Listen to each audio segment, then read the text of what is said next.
औज़ुबिल्लाहिमिनश्शैतानिर्रजीम बिस्मिल्लाहिर्रहमानिर्रहीम। आप देख रहे हैं टेक्निकल सॉल्यूशन। आज हम डिस्कस करते हैं कि आप अपने कंप्यूटर या लैपटॉप पे विंडो के बगैर पार्टीशन किस तरह क्रिएट करते हो। इस टॉपिक में मैंने एक वीडियो उर्दू लैंग्वेज में बना लिया है, लेकिन आज मैं पश्तो में बनाता हूँ।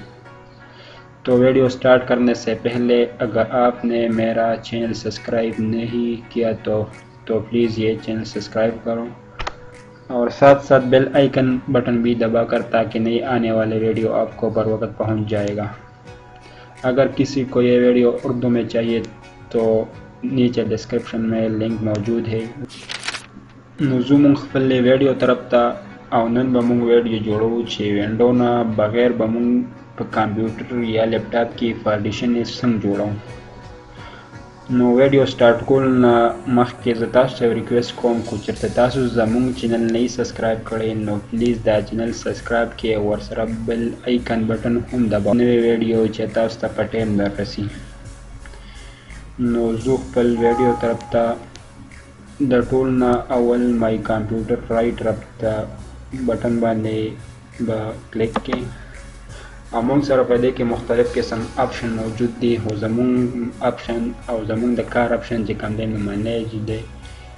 منیج باندې مونږ کلیک کولو نه بعد به مونږ سره یو وینډو اوپن شي.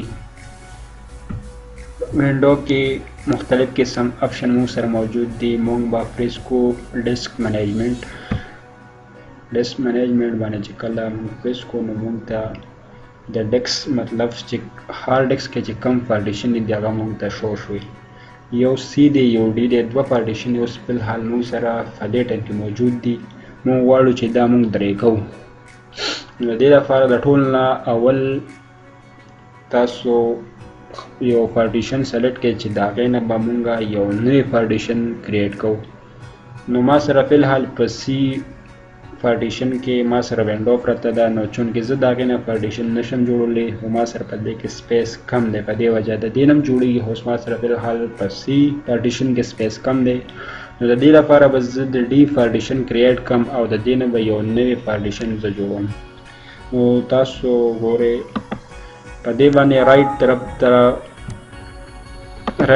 چې کله مونږ کلیک کوو په دې کې مونږ سره مختلف قسم آپشن راغله. اوپن ایکسپورټ، مارک پارټیشن اینڈ ایکټیو. نو زمونږ چې کوم آپشن دی هغه شرینګ والیوم دی.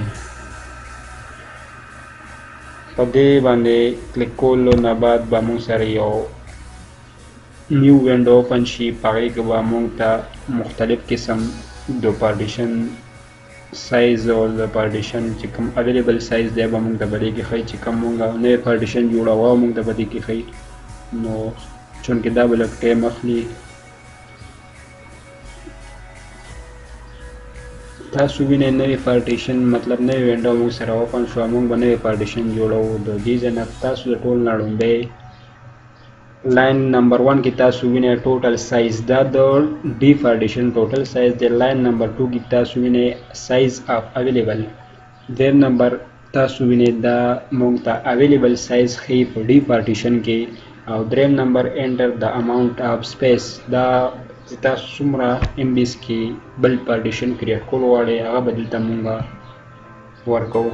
نو دا چونکې په ام بي کې دی، کو چېرته تاسو د خپل ځان نه مطلب داسې پارټیشن مخکې نه کریټ کړئ چې یاره مونږ به دومره پارټیشن جوړوو. نو چونکې مونږ به اوس د 2 GB پارټیشن جوړوو. د 2 GB دپاره د 2000 MB ضرورت دی، ځکه چې په 1 GB کې 1000 MB. نو مونږ به د 2 GB دپاره 2000 MB مونږ وایو 2000 MB د 2 GB برابر دی.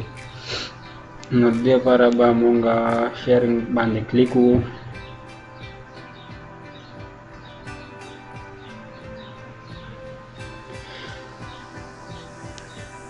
دا به لوډینګ کوي. د لوډینګ نه بعد به مونږ سره یو نوی پارټیشن جوړیږي. تاسو وینئ مونږ سره یو نوی سپیس راغی انلوکیټډ. دا نوی سپیس مونږ سره اویلیبل دی. اوس په دې به مونږ رائټ طرف ته کلیک کوو. تاسو وینئ نیو سیمپل والیوم، په دې باندې مونږ کلیک وکړو. مونږ سره یو نوی وینډوز اوپن شوه. ویلکم ټو د نیو simple والیوم. نو next په دې باندې مونږ کلیک کو. دا د والیوم سایز دی مونږ سره، په دې باندې مونږ next کلیک کو. او د دې نه پس چې کوم تاسو فولډر دی له نیم دی هغه ایک دی، بیگ دی، سیک دی، څه چې ستاسو مرضي هغه تاسو په دې کې کېښودی شئ. خو ما چونکې د دې نیم د پارټیشن نیم اف سلیکټ کو، بای ډیفالټ چې کوم ما هغه سلیکټ پرېښودو. د دې نه پس next باندې، د next نه پس تاسو دې ځای کې خپل د پارټیشن چې کوم نیم دی هغه هم تاسو اچولی شئ. هغه بای ډیفالټ چې کوم دی نیو والیوم دی. او دلته هم تاسو کتی شئ چې نوی پارټیشن مونږ سره دلته هم شو دی. او بیا هم زه تاسو ته نوی پارټیشن ښیم.